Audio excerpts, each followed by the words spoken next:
ఓం శ్రీ స్వామి శరణమయ్యప్ప. మాలాధారణలో భాగంగా ఈ రోజున శ్రీ వల్లి దేవసేన సమేత సుబ్రహ్మణ్యేశ్వర స్వామి దేవస్థానం మోపిదేవికి రావడం జరిగింది స్వామి. సో, మోపిదేవికి వచ్చి మేము దర్శనం చేసుకోవడానికి బయలుదేరాము స్వామి. ఇది దర్శనానికి వెళ్ళేటువంటి ఎంట్రన్స్ స్వామి. ఈ యొక్క ఇన్ఫర్మేషన్ అనేది ఇవ్వడం జరిగింది. ఎక్కడ ఏ పూజకి సంబంధించి ఉంది, దేని యొక్క ప్రైస్ ఏ విధంగా ఉంటుందనేది దేవస్థానం వారు అక్కడ చిన్న చిన్న ఫ్లెక్సెస్ ఏర్పాటు చేయడం జరిగింది. సో, ఇది దేవస్థానం యొక్క మెయిన్ ఎంట్రన్స్ స్వామి. ఈ యొక్క మెయిన్ ఎంట్రన్స్ ద్వారా మనము టెంపుల్లోకి వెళ్తున్నాము స్వామి. సో, ఈ యొక్క టెంపుల్లోకి వెళ్ళిన తర్వాత 3 క్యూ లైన్స్‌ని ఏర్పాటు చేయడం జరిగింది స్వామి. ఒకటి నాగేంద్ర స్వామివారి పుట్ట దగ్గరకు, 2 శీఘ్ర దర్శనం, 3 అభిషేకాలకు సంబంధించి ఏర్పాటు చేయడం జరిగింది. ఈ యొక్క ఇన్ఫర్మేషన్ అనేది పిల్గ్రిమ్స్ కోసం.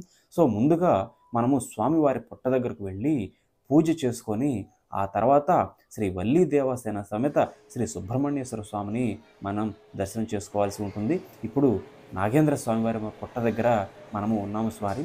ఇక్కడ భక్తులు అందరూ కూడా తాము తెచ్చుకున్నటువంటి పసుపు, కుంకుమ, ఆవు పాలు యొక్క తాంబూలం ఏదైతే ఉందో అక్కడ సమర్పించి అందరూ కూడా నిష్టగా పూజలు చేసుకొని స్వామివారి యొక్క దర్శనానికి బయలుదేరడం జరుగుతూ ఉంటుంది స్వామి. ఈ యొక్క టెంపుల్ చాలా విశిష్టత గల టెంపుల్ స్వామి.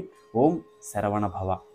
ఇప్పుడు మీరు చూస్తున్నది శ్రీ వల్లి దేవసేన సమేత సుబ్రహ్మణ్యేశ్వర స్వామి యొక్క గర్భగుడి స్వామి.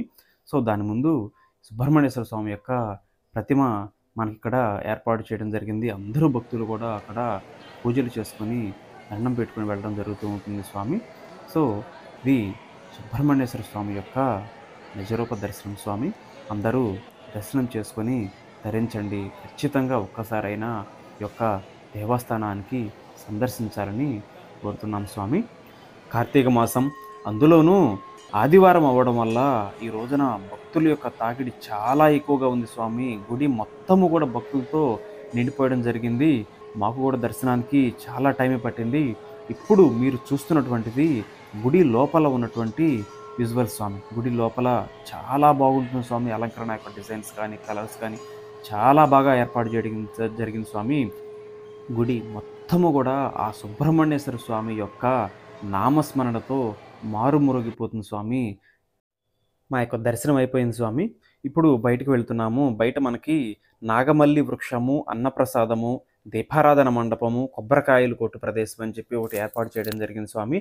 ఇప్పుడు మీకు అత్యంత విశిష్టత గల నాగమల్లి వృక్షాన్ని మీకు నేను చూపించడం జరుగుతూ ఉంటుంది స్వామి. ఈ యొక్క వృక్షాలు రేర్గా ఉంటాయి స్వామి. చాలా పురాతనమైన శివాలయాల్లో మాత్రమే ఈ యొక్క నాగమల్లి వృక్షం అనేది ఉండడం జరుగుతూ ఉంటుంది స్వామి.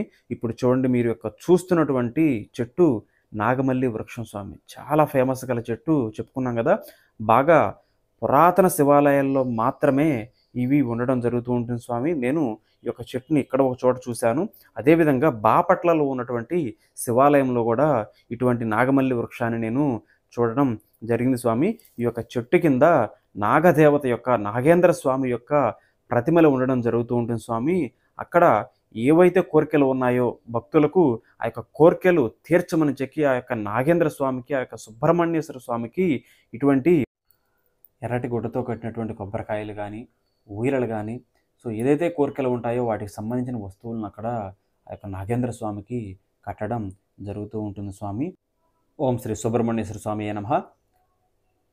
ఇది ఆలయానికి పక్కన భాగంలో ఏర్పాటు చేసినటువంటి సుబ్రహ్మణ్యేశ్వర స్వామి యొక్క దీపారాధన మండపం స్వామి. వచ్చినటువంటి భక్తులందరూ కూడా స్వామి వారికి ఇక్కడ దీపారాధన చేసుకోవడం జరుగుతూ ఉంటుంది స్వామి. ఎందుకంటే మెయిన్ టెంపుల్లో మనము ఎటువంటి పూజ చేయలేము, బ్రాహ్మణులు మాత్రమే చేయాలి. సో, అందువల్ల ఇక్కడ చక్కగా దీపారాధన చేసుకుని కొబ్బరికాయలను కొట్టుకోవడం జరుగుతూ ఉంటుంది స్వామి. సో, ఇప్పుడు మీరు చూస్తున్నారు కదా. సో, శ్రీ సుబ్రహ్మణ్యేశ్వర స్వామి వారి నిత్య అన్నదానం చేసేటువంటి ప్రదేశం స్వామి అది. సో, చెప్పుకున్నాము కార్తీక మాసము, అందులోనూ ఆదివారం అవ్వడం వల్ల భక్తుల యొక్క తాకిడి చాలా ఎక్కువగా ఉంది స్వామి. టెంపుల్ మొత్తము కూడా భక్తులతో కిక్కిరిసిపోయింది. నడవడానికి కూడా ఖాళీ లేనంత జనాలనేది మనము ఈ రోజున దేవస్థానంలో చూడటం జరుగుతూ ఉంటుంది స్వామి. ఇప్పుడు మీరు చూస్తున్నటువంటిది దేవస్థానం వారు ఏర్పాటు చేసినటువంటి పూజా సామాగ్రి యొక్క కౌంటర్ స్వామి. ఇక్కడ గో ఆధారిత ఉత్పత్తులు, అదేవిధంగా స్వామివారికి వాడిన పూజలో పూలుని రీసైక్లింగ్ చేయడం ద్వారా కూడా కొన్ని అగరబత్తులు అటువంటివి సెంట్స్ తయారు చేయడం జరుగుతూ ఉంటుంది స్వామి. వాటిని మనకి ఇక్కడ సేల్ చేయడం జరుగుతూ ఉంటుంది. ఇప్పుడు మనం చూస్తున్నటువంటిది శ్రీ సుబ్రహ్మణ్యేశ్వర స్వామి వారి నిత్య అన్నదానం యొక్క హాలు అండి. సో ఇక్కడ మంచి మంచి ఫ్లెక్సెస్ ఏర్పాటు చేశారు. అన్ని దానాల కన్నా అన్నదానం మిన్న. భక్తులకు మనవి దయచేసి అన్న ప్రసాదాన్ని వృధా చేయరాదు అని. సో ఎవరైనా సరే భక్తులు ఇక్కడికి వచ్చిన ప్రతి ఒక్కళ్ళు కూడా ఈ యొక్క నిత్య అన్నదానం యొక్క సౌకర్యాన్ని వినియోగించుకోవాలని చెప్పి ఈ యొక్క దేవస్థానం యొక్క కమిటీ అనౌన్స్మెంట్స్ చేస్తూనే ఉందండి. అదేవిధంగా ఎవరైతే భక్తులు దాతలు ఉన్నారో ఈ యొక్క నిత్య అన్నదానానికి తమ వంతు ఎంతైనా సరే అక్కడ నిత్య అన్నదానం డొనేషన్ కౌంటర్ వద్ద కలెక్ట్ చేయడం జరుగుతూ ఉంటుంది స్వామి. ఆ అట్లా వచ్చినటువంటి డబ్బుతో ఆ యొక్క నిత్యము ఆ యొక్క స్వామివారి యొక్క ఆలయంలో అన్నప్రసాదాన్ని ప్రతిరోజు కూడా ఏర్పాటు చేయడం జరుగుతూ ఉంటుంది స్వామి.